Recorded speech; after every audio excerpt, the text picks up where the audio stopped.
not a dream. It is a simple feat of scientific electrical engineering. Luxury makes us dream. Luxury pulls us forward. It makes us imagine a better world, a better life, where we're better. Luxury is inherently an optimistic thing.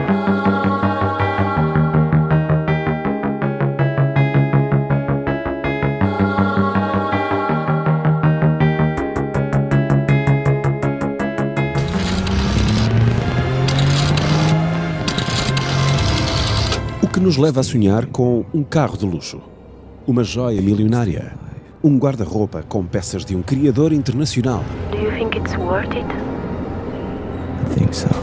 A luxúria é um desejo permanente no ser humano. Aceder a algo raro, a produtos exclusivos, faz parte do imaginário de muitos. Mas esta indústria que movimenta milhões todos os dias trabalha apenas para uma minoria. By definition, luxury is whatever we don't have enough of, or we don't have too much of.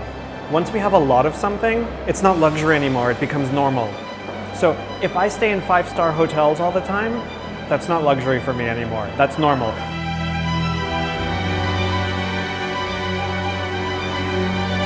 So there's always this balance with luxury. It has to be very good, of course, but it also has to be very rare. There can't be an abundance of it. Otherwise, even if it's very good, it just becomes our normal, and our normal rises. So I think the future of luxury is always about becoming the opposite of what we have today. So if today we have this big, very corporate model of luxury, it's going to start going back to this idea of where can I find this small thing that nobody else has found that's really where I can feel special because I discovered something. Don't take time. Let it take you Across the sky. into the horizon. 誰かが目覚め Someone is rising. 有人以身赴险 Someone is venturing. Someone like you. Mas há um fator que não pode faltar nas marcas de luxo: a inovação. Pensar à frente no tempo, tal como o visionário Louis Vuitton, um aprendiz de um fabricante francês de baús de viagem que soube olhar o mundo e transformou-se numa lenda mundial. When we look at the history of luxury brands, even a luxury brand like Louis Vuitton, the communications about Louis Vuitton is about its very, very long history, right? 150 years of history. But if you go back to Mr. Louis Vuitton, when he first started, he was a trunk maker. He worked with his hands, and he was an innovator. You'll find me. Louis Vuitton. People were traveling more, and they were traveling with these very heavy lifestyles. So he invented a way to make it easier and more flexible for people to travel. Com o acesso à informação cada vez maior, o desafio das marcas de luxo é serem transparentes com o consumidor e traçar uma identidade clara.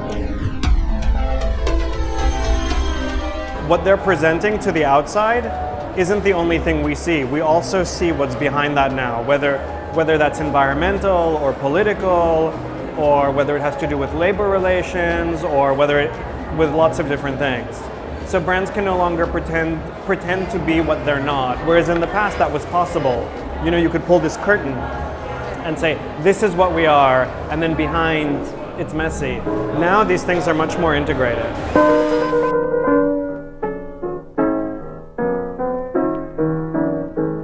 E o mercado de luxo português? Apesar da abertura comercial, a excelência da produção não basta. A carência de marcas próprias é o ponto frágil deste segmento.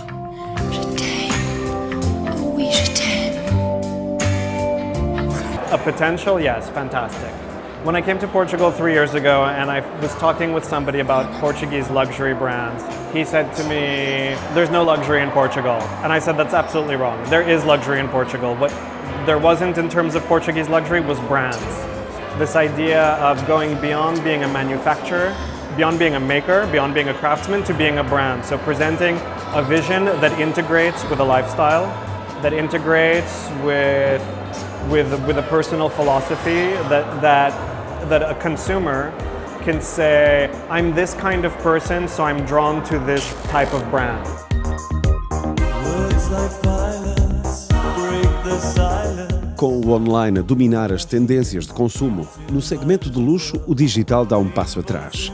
Adquirir um produto exclusivo implica a criação de uma empatia sensorial com a marca, só possível numa loja física.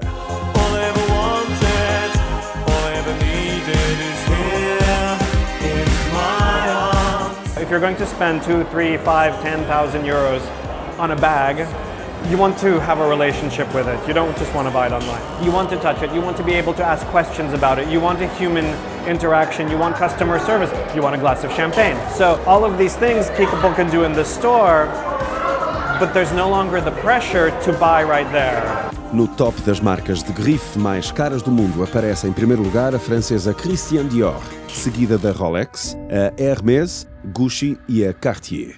Nomes sonantes da história mundial do segmento de luxo.